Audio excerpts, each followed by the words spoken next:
Ou sinon, elle a une autre blague, elle dit non, mais de toute façon, c'est très simple, notre association. Oussama, il vit dans le futur, il nous dit quoi faire. Moi, je vis dans le présent, je fais en sorte que ça arrive. Puis Nicolas, il vit dans le passé, il explique à tout le monde pourquoi ça marche.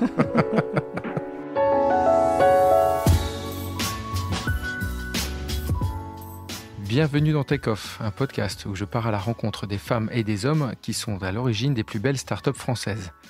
Merci à eux qui me reçoivent à leur domicile le temps d'un petit déjeuner et merci à vous d'être là pour cette deuxième saison de plus en plus nombreux.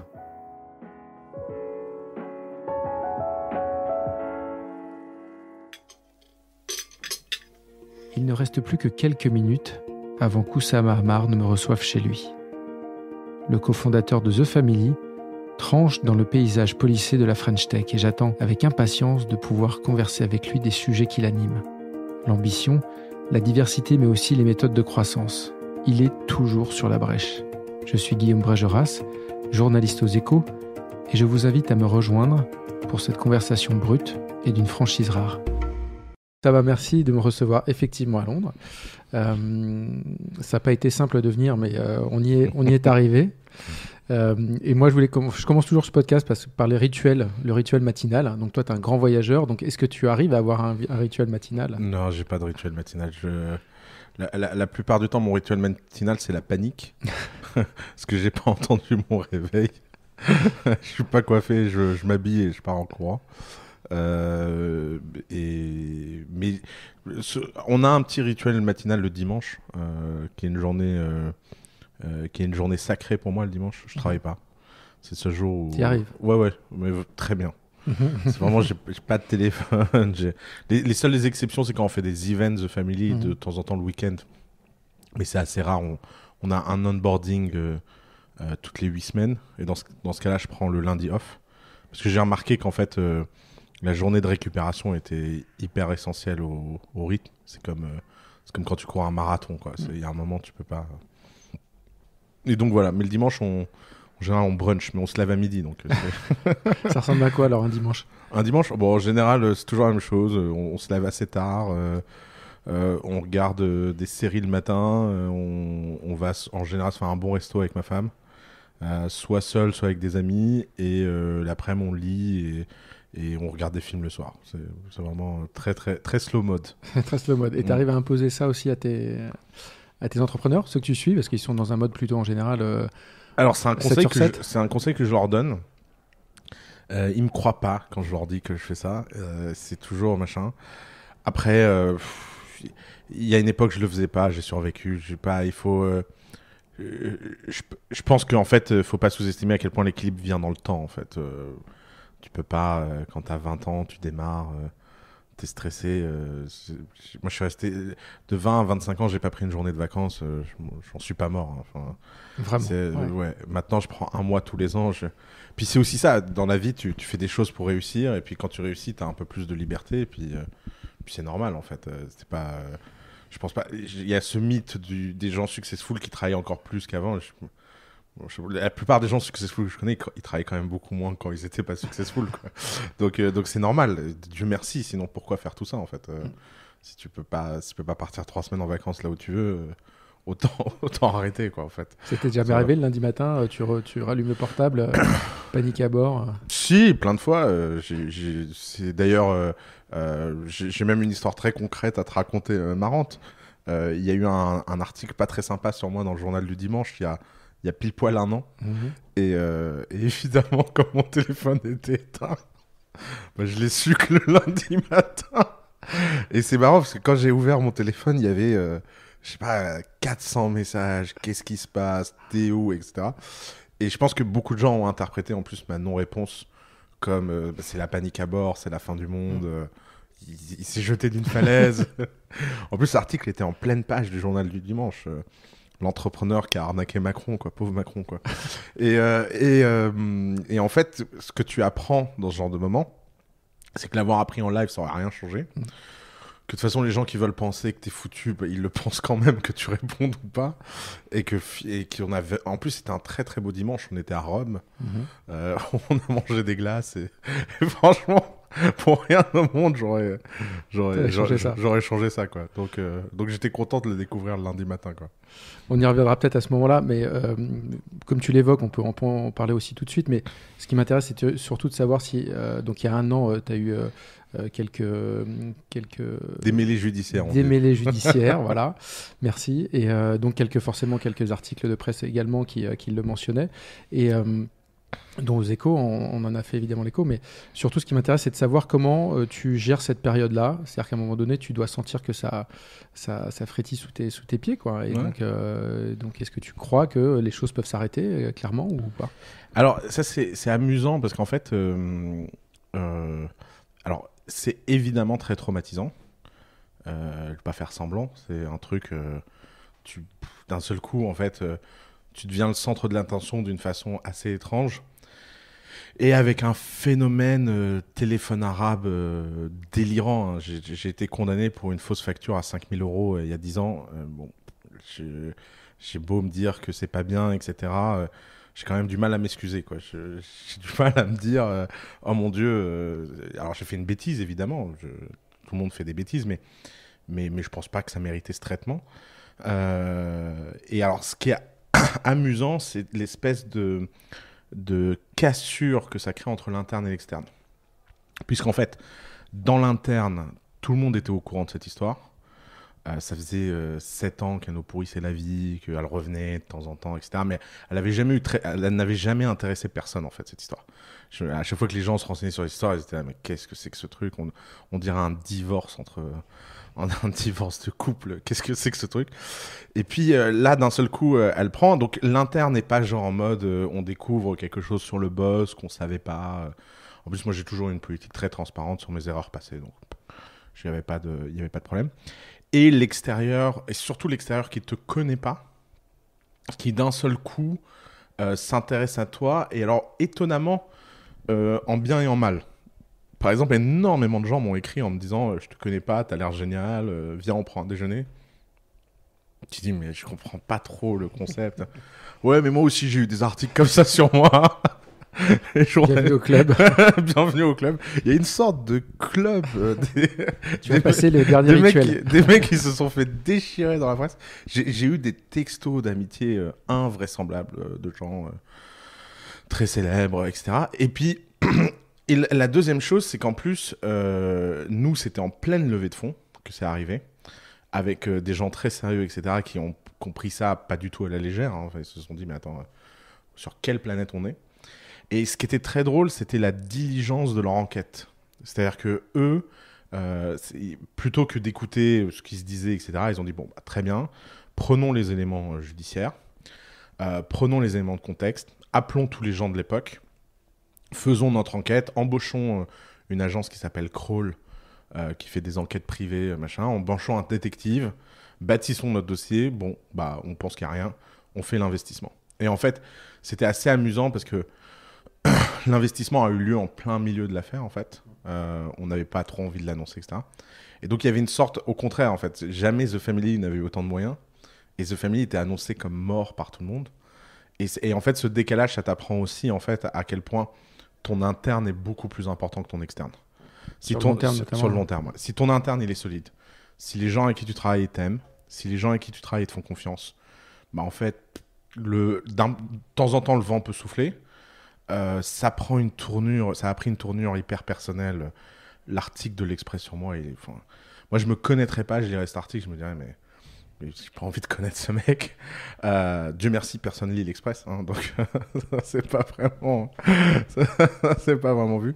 Mais à part le fait que d'un seul coup, ça prend tes neveux, tes frères, même des frères que tu connais pas, ta mère, que ça expose tout ça en fait en public et que pendant des années, moi je m'étais dit bon, je tape sur les gens sur YouTube, il y a bien un moment un mec qui va se réveiller et vouloir donner un coup en retour. Moi ça m'étonnait toujours. Moi j'ai passé 5 ans dans une famille à me dire mais quand même bizarre cet écosystème français. Tu passes ton temps à leur taper dessus, ils répondent jamais. Ils sont pas humains ou quoi? Là, ils t'entendaient pas peut-être. Ouais, enfin, je pense qu'ils m'entendaient, mais voilà, ils voulaient pas m'entendre. Et donc je m'attendais. Après, j'avais pas vu venir le côté cyclone de la réponse, du genre d'un seul coup tout le monde est concerné.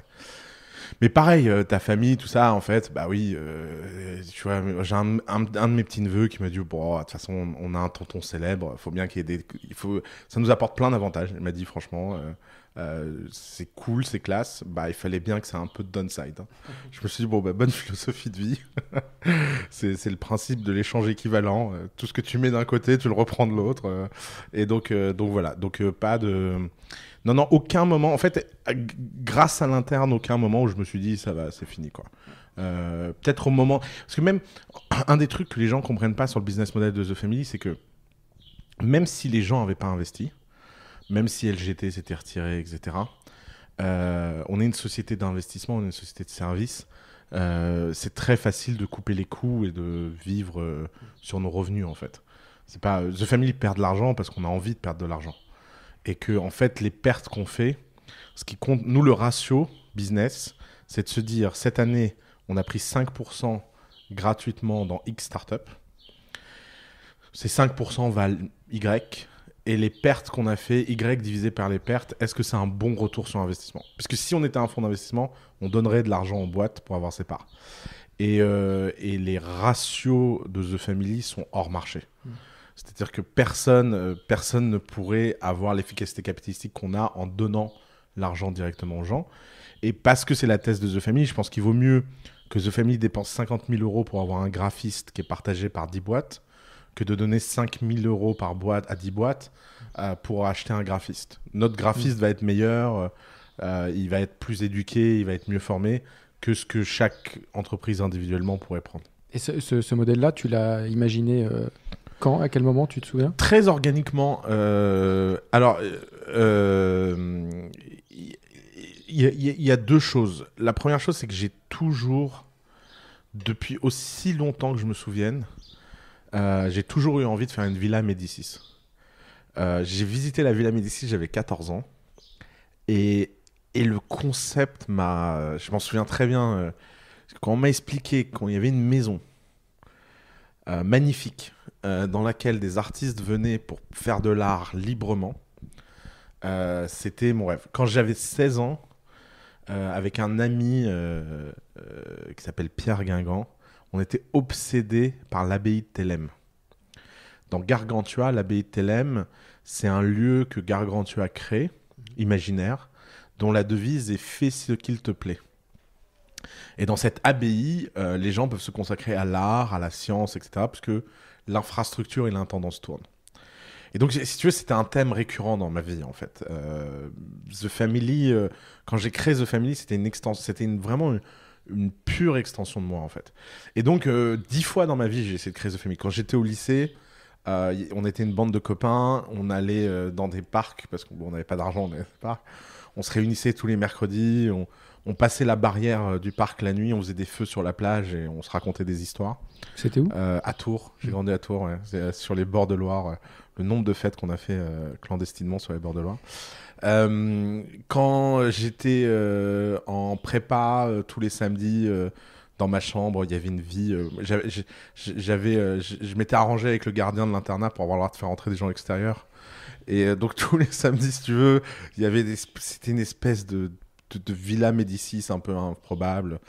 Donc cette période-là, ma vie, c'était très politique. À l'époque, j'étais très intéressé par la politique. Machin. Puis après, je me suis dit, il faut quand même faire de l'argent. Donc ça a été la même chose, mais version truc. Et en fait, ce qui est marrant, c'est que j'ai toujours aimé être entouré de gens. J'ai toujours aimé aider les gens et j'ai toujours aimé les gens très ambitieux. Et en fait, The Family, le modèle, il y avait deux hypothèses initiales. L'hypothèse numéro 1, c'est que si je vais lever un fonds d'investissement, si je fais ce que tous les VC font, à savoir aller voir des LP, etc., et ben, je serai un esclave comme les autres. Et que j'ai pas cette énergie. Je supporte pas l'idée de suivre des règles qu'on m'impose. Je pense que la liberté à The Family, et c'est un truc qui est partagé par Nicolas et Alice. Souvent, les gens disent « Ah, vous vous ressemblez pas, c'est marrant. » Les gens se rendent pas compte, on se ressemble énormément. C'est juste 3 expressions d'une même rébellion, en fait. Nicolas Collin, sous ses airs d'inspecteur des finances, en fait, En fait, il fait du hard rock et, et il est. On peut l'écouter. Ouais, sur Instagram, tu peux voir quand Nicolas fait de la basse. Les gens n'y croient pas. Enfin, quand ils voient ça, ils disent mais what the fuck. Alice, c'est une artiste née. Elle a cette pulsion, etc. Elle a signé une BD récemment. Ouais, exactement. Elle a dessiné une petite BD interne. Donc, si tu veux, il y a ce truc très. Ok, on va tout casser. Donc, ça marche pas quand tu vas gérer l'argent pour le compte de tiers, et c'est normal. T'as pas le droit d'être comme ça. T'as pas le droit d'être fou quand tu gères de l'argent. Mais moi, je gère pas d'argent, je crée de la valeur. Et donc ça, c'était l'hypothèse initiale. On veut pas être un fonds d'investissement. Et la deuxième hypothèse, qui était très importante pour nous, c'était de se dire comment faire pour que l'equity qu'on prenne dans les boîtes, les entrepreneurs soient heureux de nous la donner, alors que justement, il n'y a pas d'échange monétaire. Donc, comment créer cette valeur ajoutée? Et donc, ça prendrait du temps. On a pris 1% dans les premières boîtes, 2% dans celle d'après. Maintenant, on prend 5%. Peut-être un jour, on prendra 10%, j'en sais rien. Mais cette valeur ajoutée et ce mode de se dire, notre obsession, c'est la relation avec les entrepreneurs, ça a été très organique. Donc, il n'y a pas eu vraiment un moment où on a pensé le projet The Family. Le projet The Family, c'est par à-coup, par opportunité, il s'est bâti. Et un jour, tu regardes et tu te rends compte que c'est très complexe. Ce week-end, on a essayé pour la première fois de dessiner The Family, on a abandonné. Si tu dessines toutes les interactions, parce qu'on a vu ce dessin de Walt Disney, je sais pas si tu as vu passer ce truc. On s'est dit, bah tiens, on va faire la même chose. Et en fait, tu laisses tomber. Il n'y a aucune feuille assez grande. C'est infaisable. Et surtout qu'en fait, parce qu'il se passe plein de choses dans The Family dont les dirigeants n'ont absolument pas conscience. Moi, on passe mon temps à me féliciter pour des trucs. Je suis toujours très gêné en disant oui, merci. En fait, je ne sais même pas de quoi les gens parlent. La dernière fois, les gens sont venus me voir et m'ont dit ouais, il y a Ron Conway qui a The Family, bravo. Quoi? Ron Conway a The Family? Et du coup, tu as été le voir? Bah non, j'étais pas là. J'étais pas à Paris ce jour-là. Et donc, si tu veux, quand ton organisation devient vraiment une plateforme où chacun est libre, rebelle, sans power, si tu veux, le mec de l'événementiel, il s'est pas dit je vais aller faire chez Oussama, il y a Ron Conway qui vient. Non, Ron Conway machin. Ron Conway, Jojo le Clodo, il sera traité de la même façon à The Family, super bien quoi. Et ça c'est cool. Ça c'est vraiment, ça c'est des vrais moments de fierté en fait. Alors ouais. Ça a un downside. Des fois c'est le bordel. Des fois on fait des conneries. Tu te dis mais putain. Alors c'est très drôle parce que souvent les juniors dans l'équipe ils disent oui alors faudrait mettre un process. Non t'as pas compris. Le downside c'est le prix à payer pour un upside exceptionnel. Et donc de temps en temps bah tu payes. Et comment vous vous êtes rencontrés justement avec Nicolas et Alice, tes deux fondateurs? Nicolas, je l'ai rencontré je crois 5 ans avant Alice. Vieille amitié. Assez amusant pour la petite histoire. Nicolas, je l'ai rencontré dans un restaurant qui s'appelle Lavinia. Et je rencontre ma femme 7 ans après, elle s'appelle Lavinia. Donc moi je dis, il n'y a pas de petit signe du destin. Nicolas, à l'époque, était inspecteur des finances, fada de politique américaine. Moi, je suis un fada de politique américaine. Pour moi, la politique américaine, c'est la start-up ultime. Il n'y a rien de...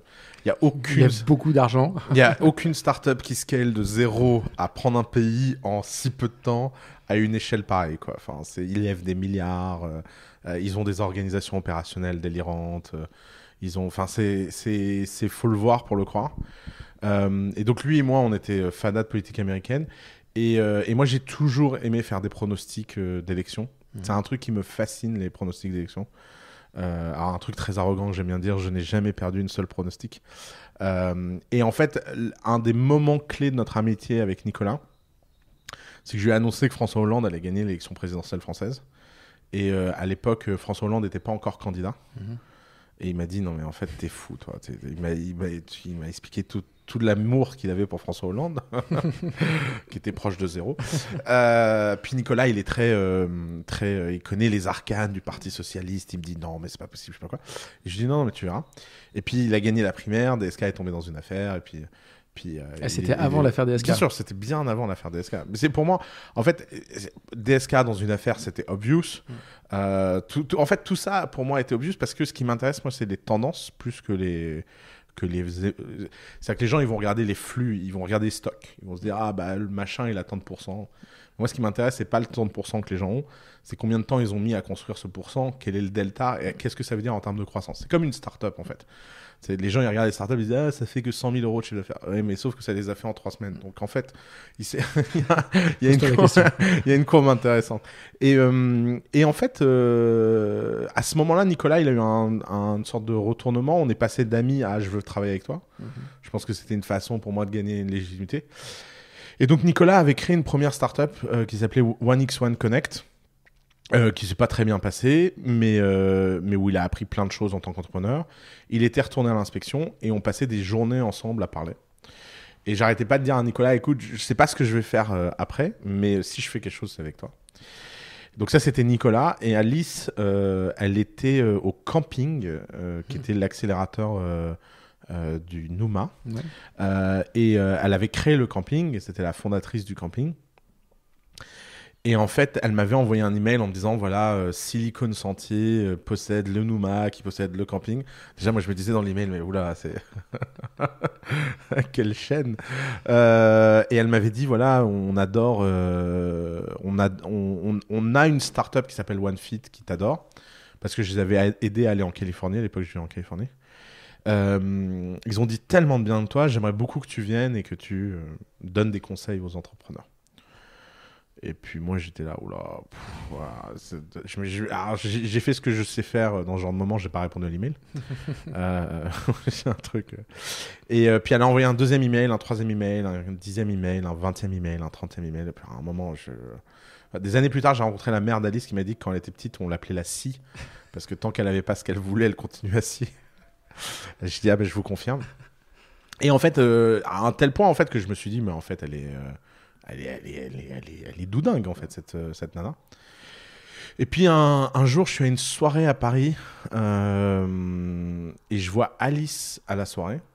Alors, t'imagines le niveau de... Ah bah non, quel email. Je comprends pas, c'est pas le bon. Je comprends pas de quoi tu parles. Et Alice, bon, tu lui fais pas à l'envers. Elle m'a dit, non, mais c'est bon, je comprends. Tu me trouves relou. La France, ça t'intéresse pas, machin. Et elle me dit, comprends... Moi, j'ai des petits jeunes, là, ils font des boîtes, ils ont besoin de gens comme toi. Et j'en peux plus, elle me dit, j'en peux plus de tous ces mentors qu'on a en France. Ils viennent toujours raconter les mêmes conneries. Je vois bien que ça marche pas. Je sais pas trop expliquer pourquoi, mais je sens qu'il y a un truc qui va pas et je sens que toi, tu vas nous dire quelque chose de différent. Et en fait, quand elle m'a dit ça, je me suis dit, c'est marrant, elle est marrante, cette fille. Et je lui dis, bon, écoute, quand est-ce qu'on peut faire un événement ? Elle me dit, bah, demain matin. Je dis, demain matin ? Elle me dit, ouais, demain matin. Pas trop tôt. Ça, c'est... Ouais, pas trop tôt, s'il te plaît. Et donc, le lendemain matin, à 10h, je me retrouve au camping. Je crois que je suis parti à 2h du matin. Je suis passé de 10h à 2h du matin avec les entrepreneurs. Il y avait une queue pour me parler. Et moi, j'avais pas du tout l'impression de dire des choses extraordinaires. Mais c'était un peu comme les mecs qui ramenaient les CD de jazz de la Nouvelle-Orléans. Et les gens écoutaient ça et disaient, mais attends, c'est quoi cette musique, quoi ? Et donc, même si t'étais un mauvais musicien, ça marchait, tu vois. Et en fait, le lendemain, je suis revenu. Tu leur parlais de quoi, là ? Bah, à l'époque, ils me posaient des questions sur leur start-up et j'y répondais, quoi. Comment attaquer le marché, comment définir son produit, comment faire du growth hacking. Ils n'avaient jamais entendu le mot growth hacking. Comment faire, je sais pas quoi. Enfin, c'était des... Et moi, j'étais very average valley guy, en fait, qui amenait ce savoir et qui, donc, d'un seul coup, ça prenait une dimension. Et en fait, le lendemain, je suis venu. Le surlendemain, je suis venu. J'ai pas repris mon billet d'avion retour. Je suis resté toute une saison avec elle. Et à la fin de la saison, Alice me dit, écoute, on aimerait beaucoup t'embaucher au camping. Je lui dis, écoute, ça va pas le faire. Par contre, tu veux pas qu'on fasse un truc ensemble, en fait ? J'ai un copain, il s'appelle Nicolas Collin, il y a toi. Et elle me dit, on fait quoi et tout. Et alors moi, à l'époque, j'avais pas du tout envie de faire un camping-like, tu vois. T'avais quoi en tête ? T'avais déjà un peu... Non, mais... À part ta Villa Médicis. Ouais, et encore, la Villa Médicis, moi, je m'étais toujours dit que je la créerais quand je serais riche. Je m'étais jamais dit que je pouvais créer... Ouais, c'est ça. Je t'ai jamais dit que tu pouvais créer ça pauvre et que ça pouvait être un business, tu vois. Et Alice, elle me dit, non, il y a un truc avec les entrepreneurs, il faut recréer quelque chose de zéro. Et je dis, bon, ouais, écoute, si tu veux, si c'est ce qui te fait plaisir. Et un des trucs que je dis souvent, que les gens croient pas, mais moi, j'ai créé The Family sans y croire une seconde, en fait. Moi, vraiment, littéralement, je me suis dit, bon, dans 1 an, ça se plante. On aura appris à travailler ensemble tous les trois, puis on fera une vraie boîte, quoi. Tu manquais d'ambition. Ouais, ou même de croyance pure, en fait, dans le truc. Et par contre, le day one où on s'est mis au travail, j'ai fait comme si, tu vois, puis ça a marché, quoi. Et je me suis dit, putain, c'est une bonne leçon. C'est un peu comme quand tu investis dans une boîte en disant, ouais, bon, il y a peu de chances que ça marche, et ça explose. C'est un peu la même histoire. Et après, l'alchimie entre les deux a été immédiate. Ça, c'est le gros coup de chance. Parce que moi, quand j'ai dit aux gens que Nicolas Collin et Alice Zaguri allaient s'associer avec moi, les gens faisaient une syncope. Ils disaient, mais attends, bon, toi et Alice, ok. Toi et Nicolas, ok. Mais Nicolas, Alice et toi, mais ça va mal finir cette histoire. Et Alice a une blague très drôle maintenant, qui nous fait tous beaucoup rire. Alors, elle en a plusieurs, mais la première, elle dit Nicolas, c'est le cerveau gauche. Oussama, c'est le cerveau droit. Puis moi, je suis le corps. Puis tu connais Alice, donc tu vois comment elle incarne ça. Ou sinon, elle a une autre blague, elle dit non, mais de toute façon, c'est très simple, notre association. Oussama, il vit dans le futur, il nous dit quoi faire. Moi, je vis dans le présent, je fais en sorte que ça arrive. Puis Nicolas, il vit dans le passé, il explique à tout le monde pourquoi ça marche. Donc, il y a plein de plaisanteries comme ça. Mais on a trouvé un bon équilibre. Un très très bel équilibre. Ouais. Et la première boîte, tu te souviens? La toute première dans laquelle que vous avez accompagné, qui est sortie de The Family? Ouais, alors je crois que alors il n'y a pas eu il y en a eu 3 en même temps. Il y avait une boîte qui s'appelait Sportdub, qui faisait du commentaire de matchs de foot. L'idée, c'était que les commentateurs de foot sont toujours les mêmes. Tu peux pas choisir ton style, etc. Et là, l'idée, c'était de pouvoir personnaliser les commentaires. La deuxième boîte s'appelle Algolia. Bon, c'est la boîte 002 dans The Family. Okay. Je me souviens, on a convaincu Algolia de rejoindre The Family dans un Starbucks, parce qu'on n'avait pas de bureau encore. Et je me souviendrai toute ma vie parce que j'étais à l'époque avec la première stagiaire de The Family, qui sort du rendez-vous et me dit mais on va quand même pas les prendre dans The Family. Enfin, je dis pourquoi, c'est génial. Elle me dit mais en fait t'es fou. Il y a rien. Leur rap elle marche pas. J'ai rien compris à ce qu'ils font. On dirait des geeks et tout. Et je dis écoute, justement, laisse-moi faire, tu vas voir et tout. Et elle m'en reparle souvent. Elle me dit mais je n'arrive pas à me sortir de la tête ce meeting où toi t'étais surexcité et moi je ne voyais pas ce qu'il y avait. Et la troisième boîte qui était rentrée comme ça en même temps s'appelait Star of Service. Ah oui, qui est toujours, qui marche bien. Qui marche très bien, ouais. Donc dans les premières boîtes de The Family. Mais c'est assez facile à comprendre, c'est qu'en fait, ma théorie, c'est que pour rejoindre The Family à ce moment-là, comme il n'y avait rien, il fallait être hyper aventurier. Et que c'est pas étonnant que ce soit des bonnes boîtes après, parce que tu vois, nos premières boîtes, c'est Itch, SoShape, Merci Andy...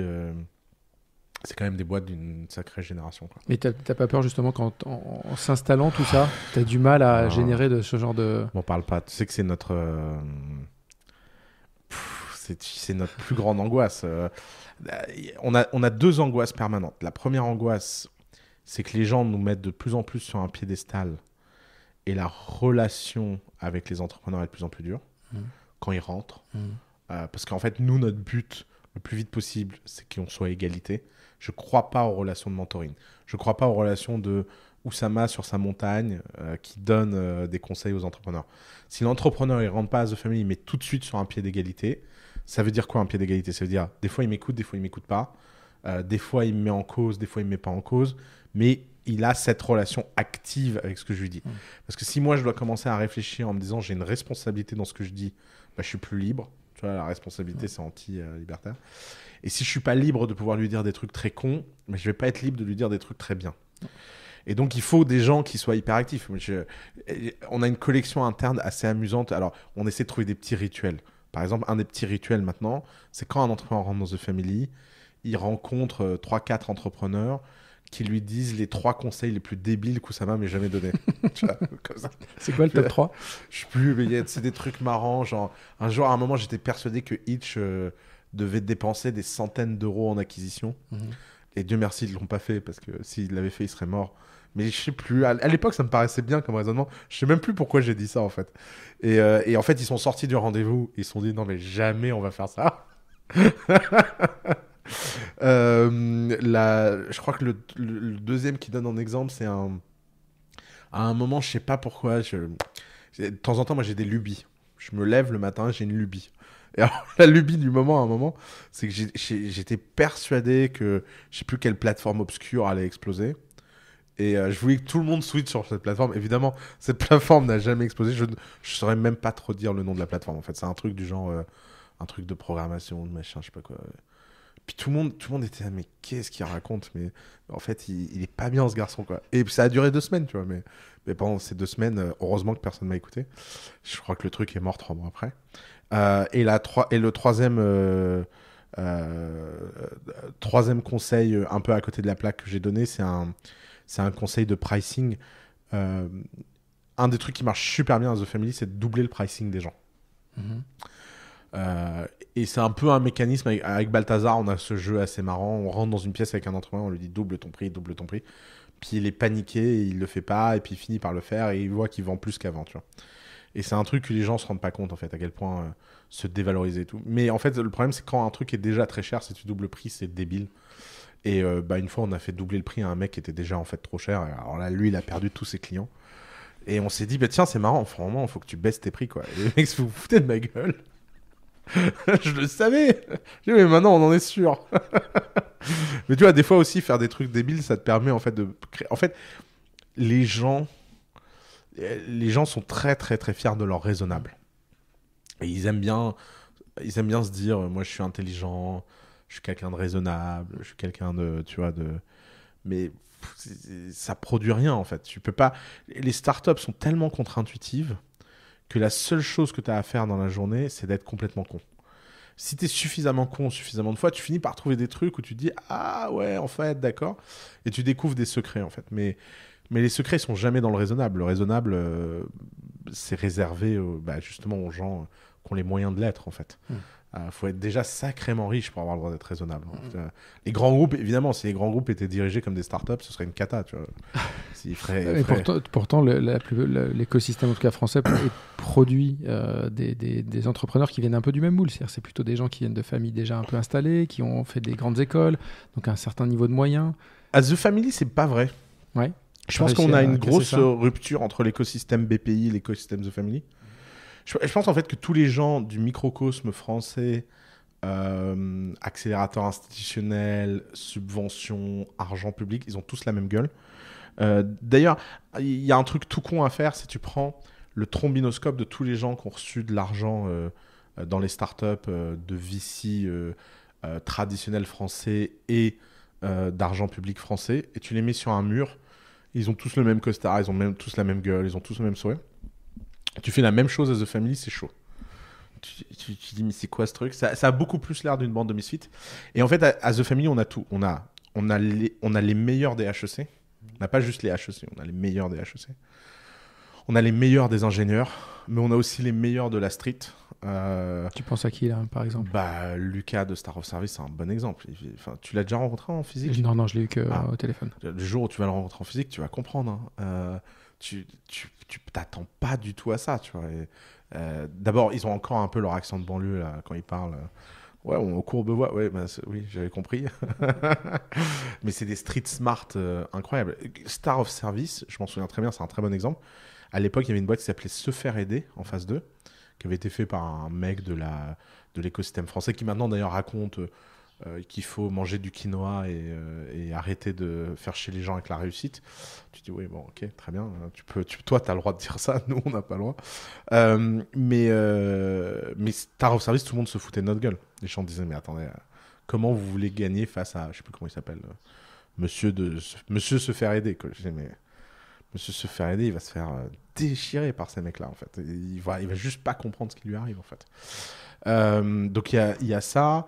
Tu vois, Chanty, elle était quand même mormon. Ses parents sont mormons français. Il y a bien qu'à The Family que tu finis, quoi. Et en plus, à côté de ça, on a des grands héritiers. Moi, je ne crois pas du tout à cette thèse.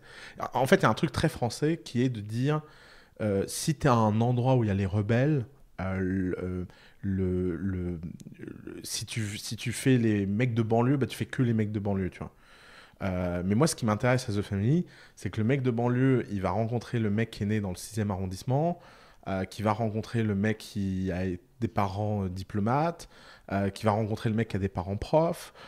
Et en fait, la diversité sociale de The Family est délirante de ce point de vue-là. Parce qu'on cherche des gens très singuliers, et les gens singuliers, il y a le même nombre dans toutes les classes. Il y en a autant dans l'establishment que machin. Alors évidemment, t'as pas les mêmes challenges. C'est pas plus simple. Je pense qu'il y a des... Évidemment que quand tu viens d'une grande famille française, bah, t'as quelques codes culturels qui passent bien. T'as quelques contacts qui peuvent t'aider, etc. Mais le downside, c'est la pression et le stress. C'est des gens, ils ont intérêt de faire des trucs massifs. Moi, j'ai toujours une peine pour les héritiers en France. C'est... Tu dis, moi, souvent, je prends mon cas, je me dis, moi, je pouvais que monter. Hein. Enfin, c'était dur de descendre un peu plus, tu vois. Il y a un moment. Donc, en fait, quoi que tu fasses, c'est une réussite, c'est quand même libérateur. On a le cas. Ça peut être inhibant, c'est soit inhibant, soit libérateur. On a le cas récemment d'un type qui me dit, ouais, tu comprends, je vais hériter de je sais pas combien de centaines de millions. Donc, ma boîte qui vaut 10 millions, bah, ça fait rire tout le monde. Tu te dis, bah ouais, mais alors, je sais pas quoi te dire, ne prends pas l'argent. Et c'est bien 10 millions, tu vois. Je lui ai dit, je sais pas comment t'aider, mon pauvre, tu vois. Les problèmes de riches sont des problèmes aussi graves que les problèmes de pauvres. C'est quelque chose que les gens ne disent pas assez.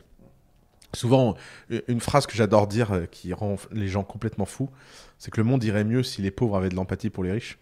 Quand je dis ça, les gens deviennent fous. Mais ce qui m'intéresse, c'est que les gens deviennent fous à cause de cette phrase. Parce que finalement, tu as simplement voulu qu'un groupe social ait de l'empathie pour un autre. Évidemment, ça paraît à tout le monde évident que les riches doivent avoir de l'empathie pour les pauvres. Très bien. Mais pourquoi ça ne serait pas miroir ? Évidemment que ça doit être miroir. Évidemment que les problèmes... T'imagines, tu te coupes un doigt, tu perds un doigt. Les gens se disent « Ah, c'est terrible ». Personne ne va te dire « Ah ouais, mais il y a des gens, ils se sont fait couper la main ». Alors tu te coupes la main. Personne qui va te dire « Oui, mais il y a des gens, ils se sont fait couper le bras ». Tu te coupes le bras. Il y a personne qui va te dire « Oui, mais il y a des gens, ils se font couper la tête ». Tu peux pas dire à un mec « Écoute, franchement, ton bras coupé, qu'est-ce que c'est ? T'as encore ta tête et un autre bras. » tu vois. Et en fait, c'est le relativisme de la douleur. La douleur, la souffrance, l'angoisse, etc. sont évidemment relatifs. On est des humains. Et en fait, tu peux être très malheureux avec 1 milliard sur un compte, comme tu peux être très heureux avec 1 milliard sur un compte. Et alors, en plus, les gens, ils aiment pas la pensée complexe. Alors, ils disent, oui, c'est vrai, quand on est riche, on est malheureux. Bah non, il y a des gens riches, heureux. Il y a même des gens, ils sont beaux, riches, heureux, jeunes, sympas. Tu en connais ? Oui, bien sûr, on en a un à sa famille. Ça... Il me fait rire. Je donnerai pas son nom. Non, il va se sentir trop mal à l'aise. mais bien sûr, en fait, l'univers ne connaît pas l'égalité. L'équité, il suffit de regarder autour de nous. Il y a des arbres qui sont beaucoup plus grands et beaux que d'autres arbres. Il y a des arbres, ils sont mal foutus, machin. Mais ce qui compte, c'est pas les cartes qu'on t'a données au début. Ce qui compte, c'est ce que t'en fais. Comment tu joues avec. Et nous, ce qui nous intéresse à The Family, c'est de dire aux gens, quelles que soient vos cartes, on va vous apprendre à gagner la main. Mais tu peux avoir des très bonnes cartes et perdre la main, en fait. Comme tu peux avoir des très mauvaises cartes et gagner la main. Et parmi ces cartes-là, tu l'as mentionné rapidement. Et je voudrais que tu m'en dises un mot sur l'argent public, parce que c'est vrai que chez The Family, c'est un no-go. Si tu as déjà pris de l'argent public, tu n'as pas le droit de venir chez The Family, c'est ça ? Ouais, exactement. Alors après, évidemment, on ne va pas se mentir, ils le prennent en secret, ce qui m'amuse. Un des grands secrets de The Family, c'est que les boîtes de The Family prennent de l'argent public en ne disant jamais qu'ils sont à The Family et en nous disant jamais qu'ils l'ont pris, tu vois. Des fois, dans les reportings, on rigole parce qu'on dit, mais c'est bizarre ta cash position, là. Il vient d'où ce cash ? Non, mais tu sais, Puis il y en a qui finissent par le cracher. Bon, on a pris de la BPI. Désolé. Et en fait, évidemment, mon but, c'est pas de leur empêcher de le prendre. Mon but, c'est qu'ils se sentent mal de l'avoir pris, ce qui est différent. Et je pense qu'ils doivent se sentir mal de l'avoir pris pour 3 raisons. La raison numéro 1, c'est que l'argent public français est un argent que personne ne respecte et ça me choque. J'en ai marre d'entendre des VC dire « Ah, mais prends l'argent de la BPI, c'est gratuit, ça dilue pas. » Mais connard, c'est l'argent des impôts, c'est l'argent... Moi, quand je me dis que cet argent prend l'argent des gens dans ma famille qui payent des impôts, et je me dis, putain, ça a été pour faire une app de je sais pas quoi, parce que 80% des startups sont débiles, enfin, par définition. 80% c'est la nature même. C'est la nature même du truc, c'est que tu essaies de faire des trucs innovants. La plupart du temps, quand tu essaies de faire un truc innovant, tu te plantes. Hein. Les gens sont marrants a posteriori, ils disent ah ouais, c'était évident. Bah oui, j'aimerais bien te voir a priori, voir si tu arriverais à décider ce qui est évident ou pas. Donc ça, en fait, moi je suis très scandinave là-dessus. Moi, je préférais qu'on ouvre des crèches que de faire de l'activité économique. Je pense que les gens... Je comprends pas pourquoi on a besoin de l'État alors qu'on a beaucoup de gens très riches en France qui n'investissent rien. Sans doute qu'ils investissent Il y en a rien. qui investissent. Bah, quelques-uns. Ouais, tu parles. Ici, tu les comptes sur les doigts d'une main. En France, on a qui? On a Bernard Arnault, Xavier Niel. Vas-y, qui d'autre? Voilà. On en a quand même un peu plus de fortune. Hein. Enfin, et en fait, tous ces mecs-là sont déplorables. Ils veulent prendre aucun risque, ils veulent pas faire circuler l'argent. On est un des pays qui a la vitesse de circulation de la monnaie la plus faible au monde. Hein. Enfin, c'est pas. Tu peux dire la France est un pays non marchand qui a il y a quelques années massacré tous ces protestants, et je pense que jusqu'à aujourd'hui on le ressent, tu vois. Jusqu'à aujourd'hui on voit bien que être commerçant c'est mal vu. Regarde, tous les métiers d'insulte sont des métiers de commerçants. Hey, c'est un épicier. Bah, connard. Enfin, oui, ok, très bien, c'est un épicier. Et alors? Donc ça montre une culture profonde. La deuxième chose, c'est que l'argent public, c'est un argent lent. Ce qui est normal. Souvent, quand je dis ça, les gens me disent oui, comment on pourrait faire pour aller plus vite? Alors, je dis bah non, tu comprends pas. C'est par nature qu'il est lent et je suis pas sûr qu'il devrait aller plus vite. Parce que c'est normal de faire des diligences, des machins. Le niveau de due diligence des institutions publiques quand ils donnent de l'argent est délirant. Et pourquoi? Parce que c'est pas leur argent, donc ils doivent faire attention. Mais moi, je pense qu'il vaut mieux avoir de l'argent de gens privés, c'est leur argent, ils font moins attention, donc ils font plus d'erreurs, mais ils sont skin in the game, c'est leur argent. Et donc ça les rend intelligents. Parce que quand tu es skin in the game, quand tu mets ta peau en jeu, tu as ça. Et la troisième chose, c'est que l'argent public est un argent qui te force pas à te poser des questions de revenus, rentabilité, etc. trop vite. Et donc, tu te dis des trucs du genre ah mon Dieu, j'ai du temps ou j'ai je sais pas quoi. Et c'est terrible en fait, parce qu'en fait, t'as pas de temps, t'es une start-up, t'es fragile, tu dois aller vite, etc. Et donc, c'est pas la bonne énergie. Et résultat, on a réussi à créer un endroit où les mecs, bah, ils le prennent parce qu'il faut pas être con et que quand on te donne de l'argent, bah, y a un moment, tu finis par le prendre. Mais au moins, ils le traitent bien. Ils passent par des intermédiaires, ils font ça vite, ils en parlent pas, ils s'en gargarisent pas, ils ressentent un peu de honte quand ils l'ont pris, donc ils essayent d'avoir d'autres KPI, parce qu'à la fin, tout ça, c'est que des histoires aussi d'énergie. Hein. Si The Family disait on a un process pour te faire prendre de l'argent public, bah, toutes les boîtes voudraient nous faire prendre de l'argent public et on passerait 40% de notre énergie à remplir des dossiers. Étant donné qu'ils savent très bien qu'on est contre, ils nous en parlent pas, ils font leur affaire et nous, on peut se concentrer sur les vrais sujets, quoi. Je pense que ça a été l'une des décisions les plus libératrices qu'on ait prises. Et parmi les sujets que tu viens d'évoquer, les sujets pour accélérer, lesquels sont prioritaires aujourd'hui? Est-ce que tu en vois que tu voyais pas il y a quelques années quand tu as lancé The Family, qui émerge? Non, c'est toujours la même chose. La seule chose qui compte, c'est de trouver ton product market fit. Nous, on divise les boîtes en 2 temps. Avant le product market fit, après le product market fit. Product market fit, ça veut dire que tu as trouvé un pricing, un client, une proposition de valeur tellement évidente que le marché en demande plus que ce que tu es prêt à offrir ou ce que tu es capable à offrir. Et quand tu as cette pression-là, commence la seconde phase qui est le scale. Et donc, avant le product market fit, il ne faut surtout pas scaler. Il faut tout faire à la main, il faut être artisanal, il faut être scrappy, compter chaque euro, etc. Et dès que tu as le product market fit, il faut dépenser de l'argent par la fenêtre, faut aller conquérir le marché, il faut aller le plus vite possible, il faut demander comment accélérer, etc. Et en fait, de l'extérieur, c'est pour ça que les gens sont un peu perdus sur The Family, parce que de temps en temps, les gens rentrent à The Family et disent « Ouais, là, on va lever et tout. » Tu dis « Mais non, tu vas pas lever, tu vas pas machin. » Mais je comprends pas, je croyais qu'à The Family... Et à côté de ça, on a fait les plus belles séries A et les plus belles séries B de l'écosystème. Parce qu'on pense qu'une boîte qui en produit... Ma théorie sur les startups françaises, c'est qu'on leur donne trop d'argent au début et pas assez après. Ce qui ressemble bien, en fait, à l'éducation qu'on a aussi avec les enfants, tu vois. Tu leur donnes trop vite? Bah ouais, en France, c'est très très rare de travailler ado et étudiant. C'est très rare, t'es très subventionné. Et après, quand t'es dans ta vie, alors là, démerde-toi. Il y a plus... ayant une culture libanaise, C'est un truc qui est très bizarre. T'es arrivé à quel âge en France? Moi, je suis arrivé à l'âge de 8 ans.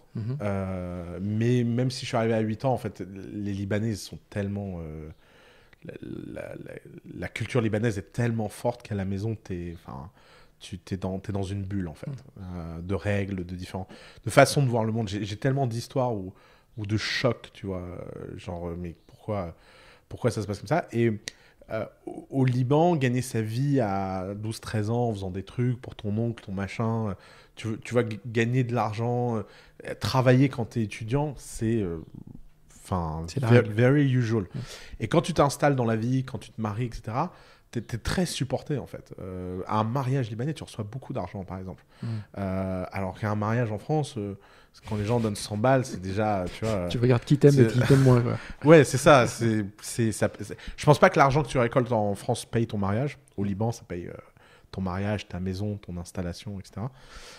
Parce qu'en fait, c'est plutôt l'idée qu'au début, tu dois gagner ta légitimité. Donc, tu dois travailler. Et puis, une fois que tu as travaillé, si on peut te donner un coup d'accélérateur pour te faire sauter une étape, tant mieux, en fait. Alors qu'en France, c'est l'obsession du démarrage. Ah, mais maintenant que tu as démarré, démerde-toi, en fait.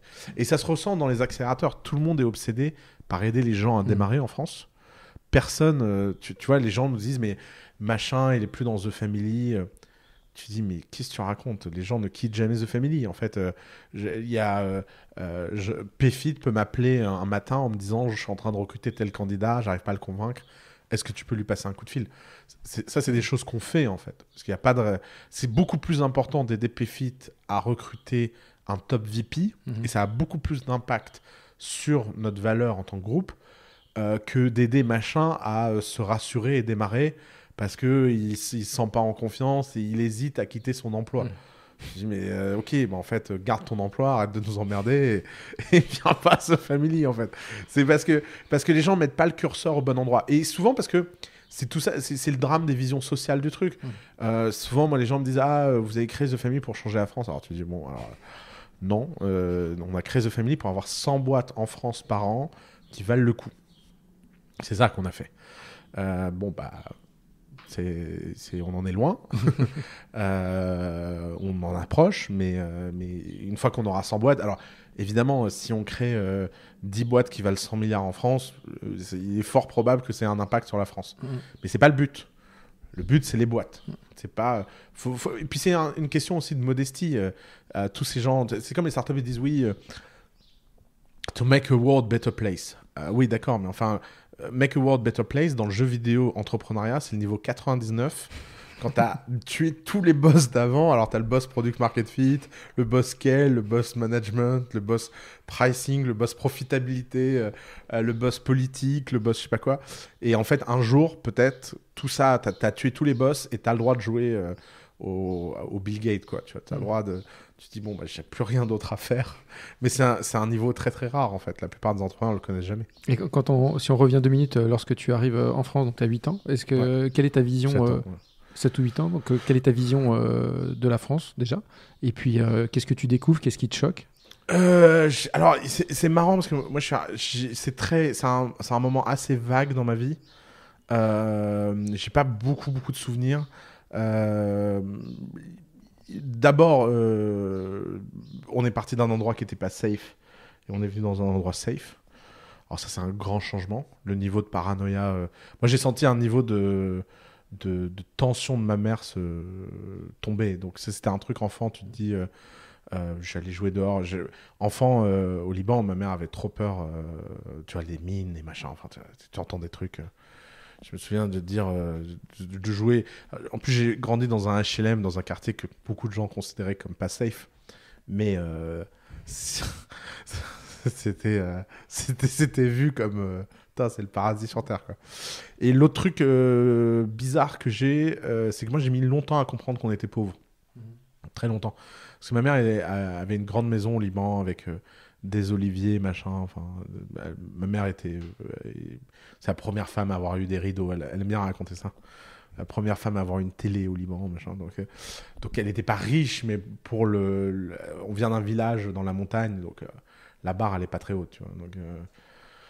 Et en fait, quand on est arrivé en France, évidemment, elle a travaillé dur, elle a fait des ménages, machin, mais mais elle nous a jamais transmis le côté on est pauvre, tu vois. Un jour, j'ai fait une interview, j'ai dit que ma mère était femme de ménage. Je me suis fait déchirer par ma mère. Elle m'a dit, mais j'étais pas femme de ménage, j'étais une femme qui faisait des ménages. C'est une distinction. Je me suis dit, bon, bah, ma mère se met à faire de la sémantique. Mais en fait, je comprends. C'est qu'elle s'est jamais vécue comme ça, en fait. Elle s'est jamais vécue comme tu vois, elle voulait pas prendre d'allocation, machin, parce que pour elle, c'était, mais attends, je suis pas une assistée, quoi. Enfin, qu'est-ce que c'est que ces conneries? Et donc, il y avait une grosse distorsion de la réalité, en fait. Et comme quand j'étais en primaire, tout le monde autour de moi venait du même milieu, j'avais pas de... Et ma mère, alors, elle a mis quelques années à comprendre comment ça marchait. Mais en fait, elle a compris qu'il y avait des... Donc, ma mère est venue avec une vision très caricaturale de la France. La France, c'est le pays des droits de l'homme, de l'égalité. Il y avait tout ça, en fait. Une sorte de storytelling incroyable pour elle. Puis elle est arrivée, elle s'est dit, attends, il y a un truc ou deux là qui est pas tout à fait bon. C'est pas mal, c'est efficace, mais... Et donc, elle a compris qu'en fait, l'école dans laquelle son fils était une école de merde, et qu'en fait, dans la ville, il y avait une école qui était mieux que les autres écoles. Et donc, elle a dit, bon, bah, comment on fait pour rentrer? Ah bah, il faut vivre sur la carte scolaire. Bon, bah, c'est trop cher de vivre là, machin. Et donc, elle s'est fait embaucher comme femme de ménage 1 an avant que je rentre au collège pour aller voir le proviseur, s'asseoir avec lui, lui mettre un coup de pression pour que je rentre dans le collège, tu vois. Tu dis, mais... Et ma mère était femme de ménage dans ce collège. Et donc, elle a suivi toute ma scolarité. Tu vois, par exemple, j'avais des discussions invraisemblables avec ma mère. Bon, Oussama, t'as eu 16 en histoire. Bon, c'est pas mal, mais t'aurais pu faire mieux. D'ailleurs, ta prof d'histoire pense aussi, mais je dis, mais j'ai pas eu la copie. Oui, mais moi, je l'ai eu, la copie. Et donc, en fait, les profs faisaient un reporting à ma mère. Ils l'appelaient le colonel Jabert. C'est pour te dire l'ambiance, il y avait un truc, le colonel Jabert. Ma mère s'appelle Jabert parce qu'on n'a pas le même nom. Et donc, en fait, c'était toujours des trucs de business qui étaient chauds. Il y a 3 histoires que je raconte tout le temps, mais qui me font tellement mourir de rire. La première, c'est l'histoire de la tarte. Je suis invité par un copain à manger. Sa mère a fait une tarte. On est 6. Elle coupe la tarte pile poil en 6.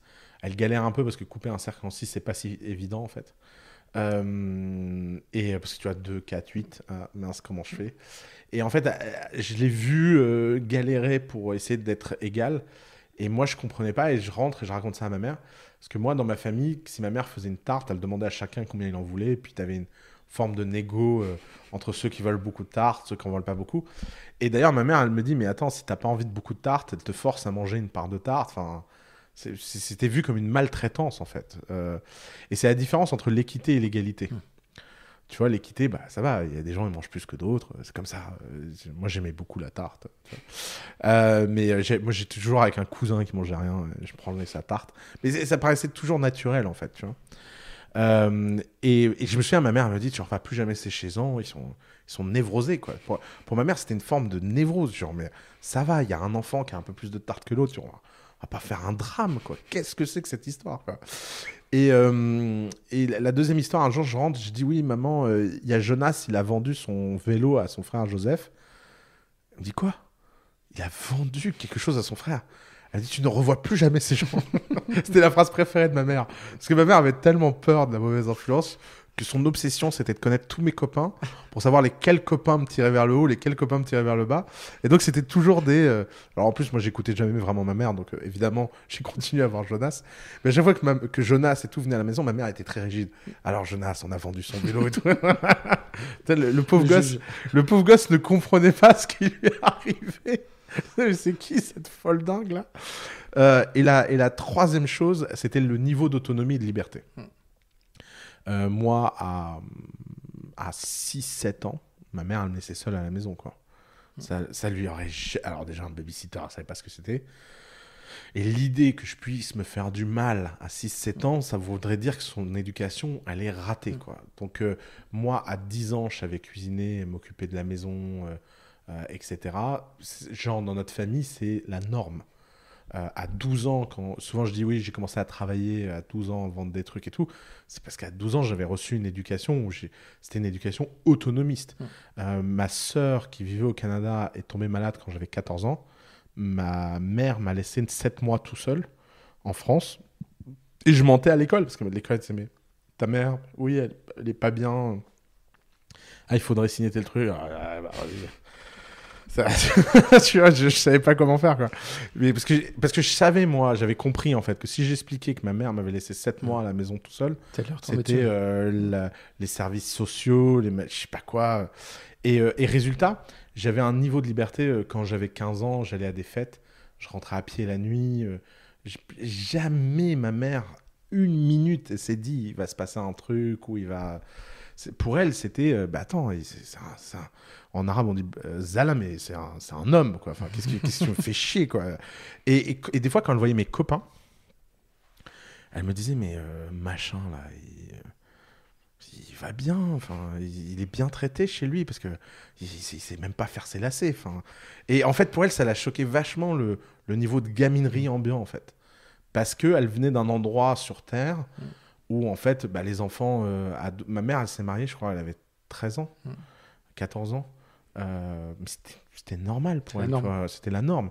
Tu l'as déçu déjà? Enfin, tu te souviens d'une fois ou deux où tu l'as déçu alors ça, c'est dur de décevoir une mère libanaise. Mais en fait, il y a une fois vraiment où je l'ai traumatisée. Elle m'en a beaucoup, beaucoup voulu. Mais c'est vraiment une histoire à la con. Mais en fait, je me suis fâché avec un oncle. Et ça, pour ma mère, c'était la fin du monde, quoi. C'était genre, comment t'as pu lui parler comme ça? Ce repas de famille m'a énervé. Je lui ai dit ces 4 vérités. Et surtout, j'ai fait quelque chose de terrible pour ma mère, c'est que je l'ai fait devant tout le monde. Et vraiment, ce truc, je me souviens, elle m'a pas parlé pendant 15 jours. Elle m'a demandé 10 fois d'aller faire des excuses. J'ai pas voulu aller faire des excuses. En plus, j'étais très têtu, moi, jeune. Donc, et ça, j'ai jamais eu ce truc. C'est-à-dire qu'elle m'a transmis plein de choses. Mais la société, un des problèmes de la culture libanaise, c'est le regard des autres. Les Libanais sont obsédés par ça. Et ça, c'est un truc qu'elle n'a pas réussi à me le transmettre. Moi, un truc... Genre, j'ai commencé à porter 2 chaussures de couleurs différentes quand j'avais 16 ans.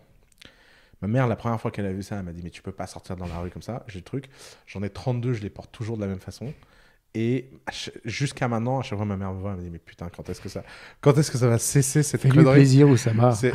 Non, c'est très mauvais de lui faire plaisir. C'est un gouffre sans fin. Faut pas tomber là-dedans. Mais ça, ouais, c'est toujours des histoires de qu'en dira-t-on, comment les gens vont te voir, machin.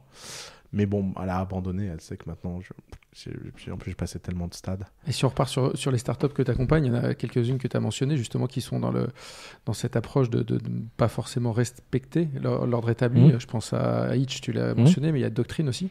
Est-ce que c'est conscient quand ils attaquent ce marché-là? Tu sais, quand tu les accompagnes, tu sais que ça va être compliqué. Ils attaquent des marchés quand même déjà très régulés. Très régulés, très corporatistes. Comment tu les prépares à ça? Alors, à The Family, on a une matrice en 3 étapes. Première branche, c'est de se dire ce qui est légal ou illégal, ça compte pas trop pour nous. Ce qui compte pour nous, c'est est-ce que c'est éthique ou pas. Je pense que l'éthique est plus importante que la légalité. C'est quelque chose... j'adore quand les gens me disent « Oui, mais ceci est illégal ». Alors, les lois, elles ont été écrites par quelqu'un un jour. Que ce type, peut-être qu'il n'était pas si neutre que ça. Parce que quand tu sais comment les lois sont fabriquées un jour, tu comprends qu'en fait, il y a des petites influences, il y a des petits cadeaux, et c'est normal. Je veux dire, le lobbying est une pratique normale d'une démocratie. Mais si tu dis le métier de taxi est réservé au taxi, bah, c'est parce qu'un jour, quelqu'un a décidé ça. C'est pas inscrit dans le marbre, c'est pas Dieu qui l'a décidé. Et que ça, c'est pas la voie céleste qui s'est mise sur Terre. Non, c'est qu'à un moment, il y a un groupe qui a gagné ça. Il n'y a pas de raison que toi, tu n'ailles pas gagner ça. À l'inverse, il y a des choses qui sont légales et complètement inéthiques. Par exemple, j'étais dans un avion récemment et j'étais assis à côté d'un mec. J'aime bien demander aux gens ce qu'ils font dans l'avion. Et il me dit, voilà, oui, je suis trader dans le pétrole. Je vends du pétrole qui est illégal en Europe, mais autorisé en Afrique. Je dis, ah bon, mais pourquoi il est illégal en Europe? Oh, parce que les normes de toxicologie sont plus fortes. Mais attends, je comprends pas. Oui, bon, c'est vrai que c'est du pétrole qui est un peu plus toxique, machin. Mais je suis devenu fou, tu vois. Et le mec, la seule chose qu'il arrivait à me répondre dans ce putain d'avion, c'était « Mais je comprends pas, c'est légal, je fais rien d'illégal. » comment tu te regardes dans une glace, en fait? Comment tu peux rentrer chez toi, regarder tes enfants et dire, oui, alors aujourd'hui, j'ai buté 1000 Africains, mais c'est légal. Non, parce que des fois, les lois, elles sont mal faites, en fait. Et donc, Hitch doctrine, quand Hitch dit, on va ramener des gens en banlieue le soir, c'est illégal, mais c'est incroyablement éthique. C'est des gens qui auraient pu prendre la voiture, qui auraient pu mourir, qui auraient pu machin. Et évidemment qu'on peut venir en discuter. On peut me dire non mais en fait c'est intéressé, je sais pas quoi. Ouais, bien sûr, il y a un business derrière. On n'essaie pas de faire des éthiques. Quand on dit éthique, ça veut pas dire samaritain. Non, on peut être très bien éthique, gagner sa vie. Et d'ailleurs, je pense que gagner sa vie parce qu'on a apporté de la valeur, c'est la plus belle forme d'éthique. Et c'est une éthique qu'on devrait plus apprendre aux Français. Je veux dire, il y en a marre de ce discours de quand tu gagnes de l'argent, t'es un salaud. Non, il y a des bonnes façons de gagner de l'argent, il y a des mauvaises façons de gagner de l'argent. Et les bonnes façons de gagner de l'argent, on devrait les encourager. Ensuite, quand tu t'es dit, ok, est-ce que c'est éthique ou pas, tu te dis, ok, c'est qui l'ennemi à abattre? Est-ce qu'il y en a un ou pas? Parce que des fois, il y a des trucs qui sont des corporatismes invisibles, mais en fait, il n'y a personne. T'as pas d'ennemi identifié, quoi.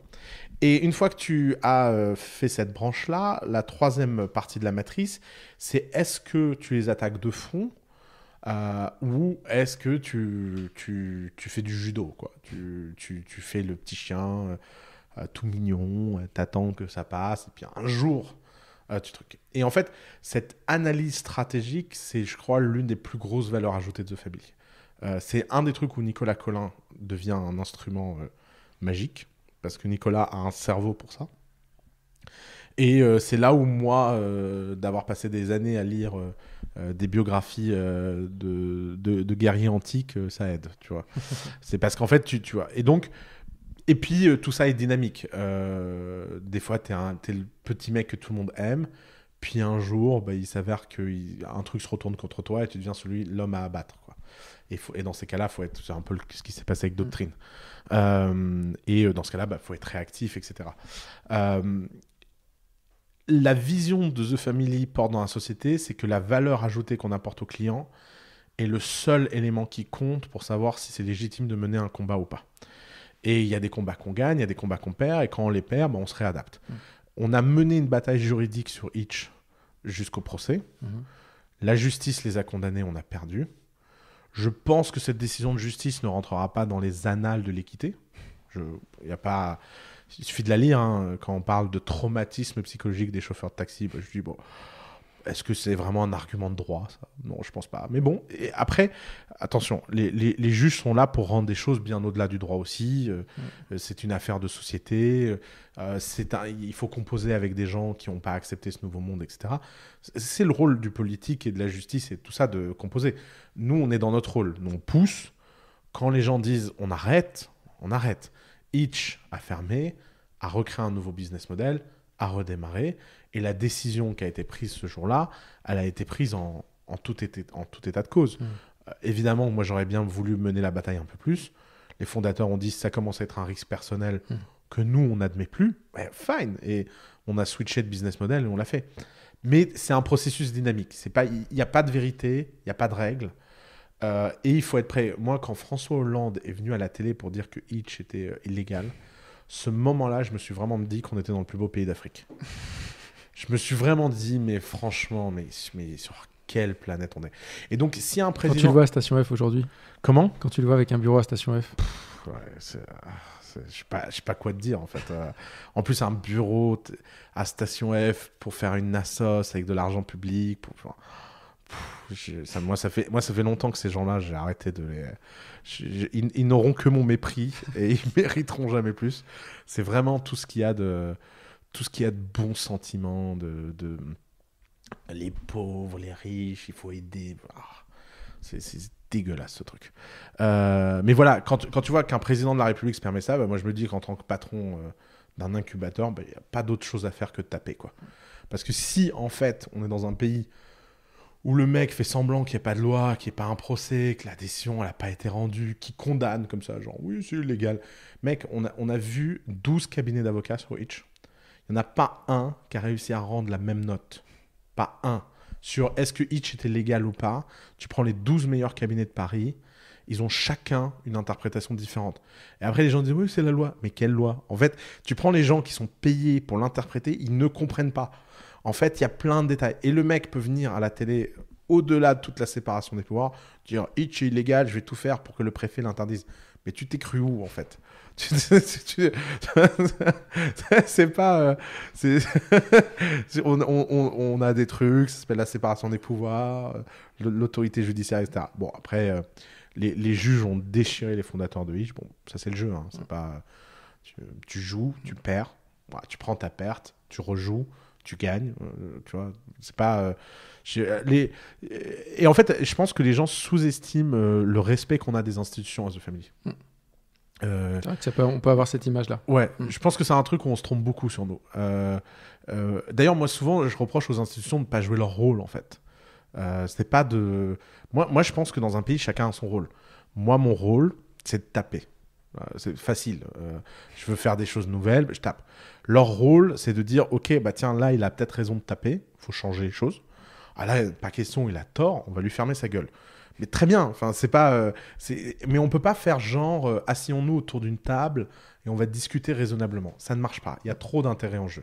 Si tu ne tapes pas, si tu n'y mets pas de l'énergie, si tu crées pas de l'urgence, etc., il n'y a aucune raison que ça se passe bien. Aucune. Et en fait, c'est un process. Tu sais, souvent, les syndicats de taxis, quand ils ont compris ça, ils ont commencé à devenir nos copains et on s'est très bien entendu avec eux parce qu'en fait, il n'y a rien de personnel. Moi, je pense qu'un taxi qui a acheté sa licence 400 000 € parce qu'on lui a laissé faire et que maintenant il se retrouve avec ce truc qui ne vaut plus rien et tout, mais c'est légitime qu'il ait envie de tout cramer. Enfin, je veux dire, le problème, c'est pas lui. Le problème, c'est le système dans lequel il est. Et évidemment que moi, mon boulot, c'est de taper sur lui. Mais c'est pas de taper sur lui en tant que personne. Je n'ai évidemment rien contre monsieur le taxi. J'ai un problème contre le système qu'on a organisé. Et en fait, derrière monsieur le taxi, il y a un type qui s'appelle G7, qu'on a des milliers de licences et qui se cache bien derrière monsieur le taxi, Joe le taxi, en disant « Regarde, le pauvre malheureux, machin. » Ouais, attends... lui, on peut l'indemniser. Toi, non. Donc, pourquoi? et donc, voilà. Évidemment qu'en fait, évidemment qu'il n'y a rien de... Il y a rien de personnel dans ces process-là. Et moi, je rêve d'un pays où les institutions sont beaucoup plus fortes, mais aussi beaucoup plus efficaces et beaucoup plus capables d'entendre les deux parties, de trancher une fois pour toutes et de rendre les choses claires. Le gros problème qu'on a en France, c'est que, par exemple, Macron a fait passer une loi sur le prêt entre entreprises. Ah, formidable. Macron, il dit les entreprises elles doivent pouvoir se prêter de l'argent. Machin. Ok, très bien, génial. C'est ce qu'il faut faire. La loi sort et le décret d'application dit le contraire de la loi. Et nous, on a parlé avec des avocats parce que c'était un sujet sur lequel on voulait lancer une boîte. Notamment un avocat qui s'appelle Hubert de Voplan, qui est très connu dans le sujet, que j'adore. Et Hubert, il nous dit, mais je sais pas quoi vous dire, les gars. La loi, elle dit ça, le décret, il dit ça, bah... Il n'y a pas de place. Maintenant, prenez votre décision, quoi. Et c'est du pénal, c'est du bancaire, tu vois. Tu te dis, mais j'ai pas envie d'aller me battre. Il y a des combats qui valent pas le coup, tu vois. Pour que des boîtes prêtent de l'argent entre eux, bah tu oublies, en fait. Et en fait, c'est tout truc très insinueux de la France de pas assumer son rôle. Genre, il y a un ministre qui a voulu une loi, mais il y a des lobbies qui en veulent pas, alors... Tu vois, on détricote, machin, Non, on prend une décision. Tu vois, moi, je préférais qu'on nous dise, bon, on ne veut pas rompre le monopole bancaire en France. Point. Et c'est assumé. Voilà, très bien. Et ben, on peut mener cette bataille, tu vois. Mais c'est pas genre, voilà, on a fait un truc, mais en fait, on l'a pas fait. C'est fatigant. Et tout ça, ça te dit quoi par rapport aux jeunes étudiants qui aimaient la politique, comme tu me disais tout à l'heure? Ouais, ça fait longtemps, moi, que j'ai perdu... Bon, ça fait très longtemps que j'ai compris que tout n'était que rapport de force et qu'en fait, il y a des groupes qui, à un moment, ont plus de force que d'autres, quoi. Est-ce que c'est un mal Moi, j'ai appris à aimer le fait que les démocraties sont inefficaces et que c'est très beau. Qu'en fait, si c'est le bordel, c'est parce que personne ne peut imposer rien à personne, qu'il faut se battre sur tout et il faut chercher, etc. Bon. Avec le temps, j'ai appris... je trouve que quand on est jeune, on est très dictatoriaux sans s'en rendre compte. On imagine des sociétés parfaites. Tout le monde, il est beau, tout le monde, il est gentil. Et en fait, tu te rends pas compte à ce moment-là l'espèce de fascisme sous-jacent qu'il y a là-dedans. Tu vois, les lignes sont droites. Et en fait, la vie est plus compliquée. Et j'espère qu'on va réussir à les préserver, ces démocraties, en fait. Parce que le problème de leur inefficience, c'est que ça crée de la frustration. Et cette frustration crée chez les gens le sentiment qu'un autre système est possible et un système dans lequel il y a un homme fort qui prend des décisions. Cette tentation, tu vois, qu'on entend partout maintenant, Trump, l'Europe, le Brexit, le machin. Et en fait, non, en fait, il faut... Je pense que ça vaudrait le coup d'apprendre en termes de com à faire aimer le bordel démocratique aux gens, en fait. En disant, c'est une matière vivante. C'est une matière vivante, elle est imparfaite comme tout ce qui... La perfection n'existe pas, hein, la perfection, c'est le rapport de l'angoisse humaine sur la réalité. C'est ça, la perfection. C'est pas la nature, elle n'a pas besoin d'être parfaite. Hein. La nature, l'univers vit dans une sorte de chaos permanent. C'est pas de faire les choses, c'est pas de donner du sens, l'univers. Il existe, quoi. Mais l'humanité, on a ce prisme, on a des angoisses, alors on veut que les choses rentrent dans un ordre.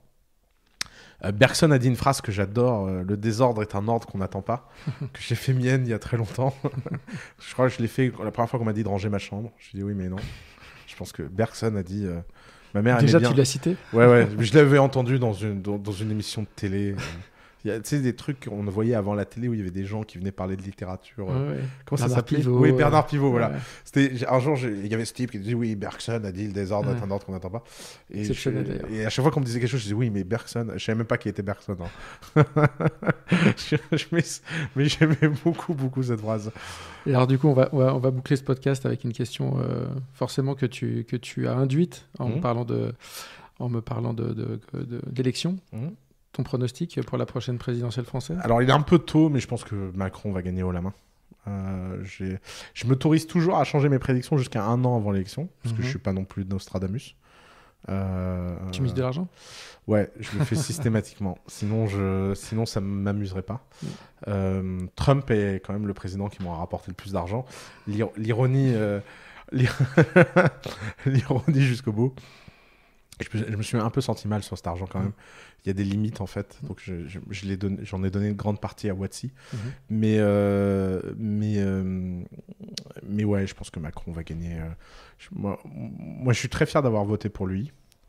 D'ailleurs, c'est la seule fois de ma vie où j'ai voté en fait. Et je recommencerai sans hésiter. Je sais que les gens sont déçus, machin, mais en même temps, je sais pas ce que les gens attendaient en fait. Des fois, tu te dis, mais les gens ils me disent, oui, c'est pas ce que je pensais. Mais tu pensais quoi en fait qu'il s'appelait vraiment Jupiter et que vraiment il était de. C'est vrai qu'il a ce côté, il a pas d'ascendance, il a pas de descendance, il est seul sur sa montagne, il a une énergie. On raconte qu'il dort pas. Oui, ok, il dort pas, il est fatigué, quoi. La grande surprise, quoi. Mais à nouveau, c'est la même chose. C'est cette incapacité des gens à apprécier le fragile, à apprécier le... Et puis les gilets jaunes, personne l'a vu venir. Hein, j'ai pas vu venir. Moi, si on m'avait dit que 20 000 mecs allaient bloquer la France, j'aurais rigolé. Et en même temps, en fait, c'est aussi la beauté de la France, c'est que on a ce truc, on aime bien les révolter, on aime bien les gueules cassées, on aime bien être coupable pour tous ces gens qui sont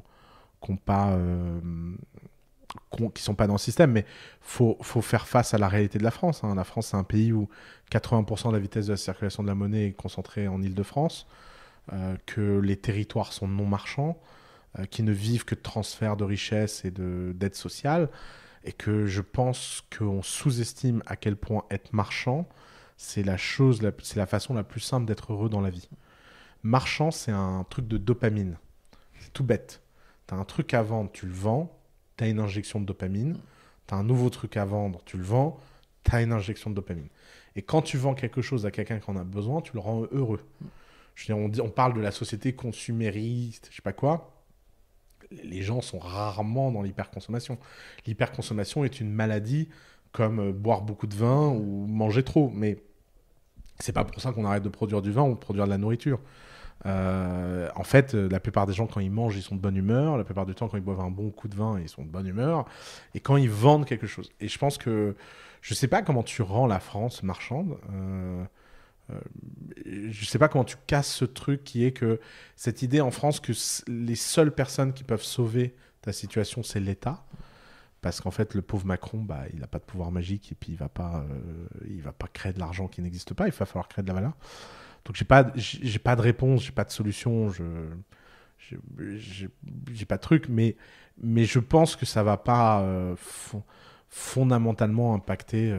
C'est quoi l'alternative ? L'alternative, c'est que la droite ait un candidat ou que Le Pen gagne. Bon, bah, ça a l'air d'être quand même de la science-fiction à l'heure actuelle.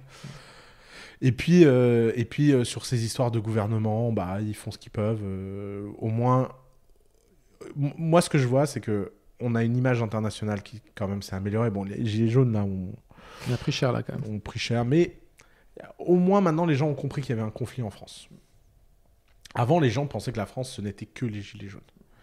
Maintenant, ils savent qu'il y a un conflit entre la génération de Macron et la génération gilets jaunes, et que ce conflit, il prend des proportions qui paraissent hallucinantes pour les gens à l'extérieur.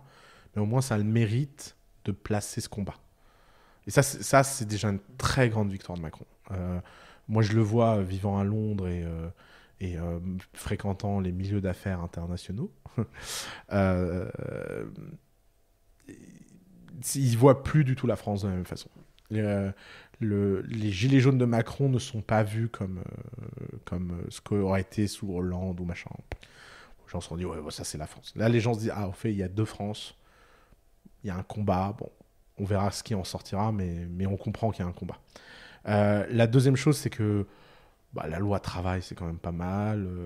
Les quelques législations qu'ils ont réussi à faire passer, bon, ça fait avancer le schmilblick. Puis c'est un pays complexe, la France, donc tu peux pas espérer beaucoup plus. Et puis la troisième chose, c'est que moi je le trouve, je pense qu'un président, c'est aussi une histoire de représentation. Tous les jours, j'ai envie que ce type nous représente. Hein, tu vois. C'est pas, il parle bien anglais, il est beau. Il est sympa, il comprend les sujets, il est intelligent. D'ailleurs, je pense qu'un de ses grands drames, c'est qu'il est trop intelligent. Hein. C'est un drame très classique dans l'entrepreneuriat. Faut toujours se méfier des entrepreneurs trop intelligents. C'est terrible. Ils font plein de conneries. Parce qu'en fait, ils croient que tout le monde est aussi brillant qu'eux. Et tu vois, c'est la blague que je voyais là. Macron, il sortait du je sais plus quoi. Et il y a un mec qui lui montre sa fiche de paye. Il dit oui... Monsieur Macron, vous me volez de l'argent et tout. Et puis Macron, il prend la fiche de paye comme ça, il fait « Ah tiens, il y a une erreur, ligne machin, le pourcentage, ça devrait pas être ça. » Et en fait, c'est terrible, parce que moi, je souhaiterais un président un peu plus con. Il prend la fiche de paye, il dit « Mais putain, on ne comprend rien sur ce truc. Est-ce qu'on peut pas faire une fiche de paye simplifiée ?» Sauf que lui, il ne ressent pas ce besoin. Il dit oui, la CG 3,47, non, 3,43, 3,43. Oui, non, effectivement, on vous doit 212,25 €. Mon conseiller va s'occuper de vous. Et quand j'ai vu ce moment, j'étais, mais c'est pas possible. Ce type est fou. Il ne faut pas le laisser faire ça. Il faut pas. On en a souvent dans une famille des mecs comme ça, ils disent, je comprends pas. Personne comprend. Mon logiciel est très simple. Il suffit d'apprendre à programmer. 3 heures de formation et tu rentres dans le truc, et les gens ils se plaignent. Merci beaucoup. Ok, merci beaucoup Oussama, à bientôt. Plaisir, à bientôt. Bonne journée. Vous venez d'écouter Take Off. Pour retrouver l'intégralité de cet épisode et tous les autres, vous pouvez nous suivre sur iTunes, Spotify, Deezer et toutes les autres plateformes de podcast. À très bientôt pour un nouvel épisode.